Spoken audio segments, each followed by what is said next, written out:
We are once again joined by Dr. Todd Ellerin, Director of Infectious Diseases at South Shore Health. You're obviously not at South Shore Health right now, but we're appreciative of your time as always, Doctor. Today, the U.S. is surpassing 4 million positive COVID-19 cases. It took us 3 months to just log the first million, but we just added this last million in 2 weeks, even after wide-scale shutdowns, people wearing masks. So what do you see in that trend?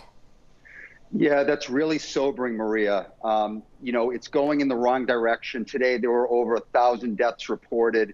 We were doing much better before, probably around 500 or 600 deaths, and that's still too much. I think what we're seeing is that the reopening came at times when many states were not showing declines in the percentage of cases. At this point, if you're in a hot zone, we really have to go back to the basics. We have to back up those phases. We have to make sure there's universal masking, the physical distancing, and people don't want to hear this, but we may have to go back to stay-at-home guidance in some of these places that are out of control. So the next question may sound repetitive, but is that how you do slow the virus that appears to be spreading faster and faster as we get into the summer?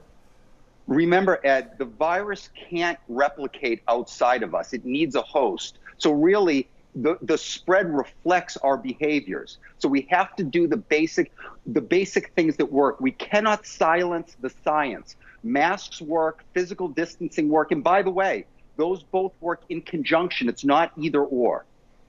Can we talk about Chatham? Health officials there, they're talking about, and these are their words, a COVID cluster. 10 positive cases. There was apparently some large house party out there earlier this month. Allegedly, they were people who worked at restaurants in that area. They all got together. So how easily could we see that number even jump and the virus impact people who weren't even there? You know, we've talked about this before. One of the first signals that there's a problem is the cluster of cases. This is an example where we have to do widespread testing.